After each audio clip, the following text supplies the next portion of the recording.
witnesses, including a police officer, aren't enough to put a deadly hit-and-run driver away. Now investigators hope science is on their side. Hopefully when it goes in front of a courtroom, justice will be served. Well, the man accused of causing that fatal hit and run in North Spokane Sunday has borrowed a friend's car to score some meth at the time. Passengers inside the speeding Honda told police that Brian Storms was high at the time of that crash. And now investigators are using some clever techniques to make sure Storm is convicted of vehicular homicide. In a story you'll see only on KXLY4 News, our Jeff Humphrey is live at the police compound lot. Show us how, Jeff.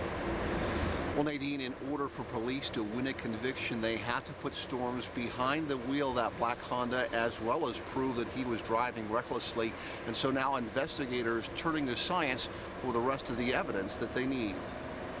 Only KXLY4 was there when collision reconstructionists used a warrant to search Brian Storm's car. Inside the Honda, they found a bag of white powder that later tested positive for methamphetamine. At this point, we'll have to fingerprint the meth and determine who was the owner, but certainly Storm could be facing charges for controlled substance. Storm's already charged with vehicular homicide, even though a half-dozen witnesses say they saw Storms crash into the victim's pickup. Corporal Mike Carr has to physically put Storms behind the wheel. That's why Carr has seized the Honda's airbags.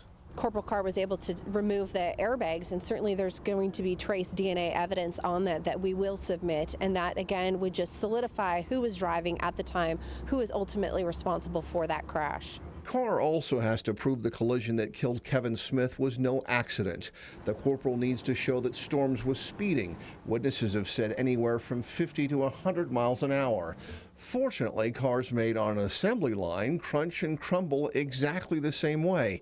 And so after certain damage measurements are taken from the vehicles involved, a crush analysis will tell Carr just how fast Storms was going. We want to make sure that our investigation is as complete and thorough as humanly possible. Little things like that we'll put together into our case, and hopefully when it goes in front of a courtroom, justice will be served.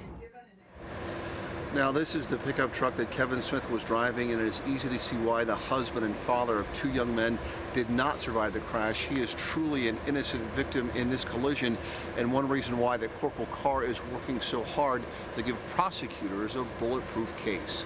Reporting in Spokane, Jeff Humphrey, KXLY4. Well, Jeff, by the look of that car, hard to believe Storms wasn't hurt himself. As best as authorities know, he was out making a drug run at the time?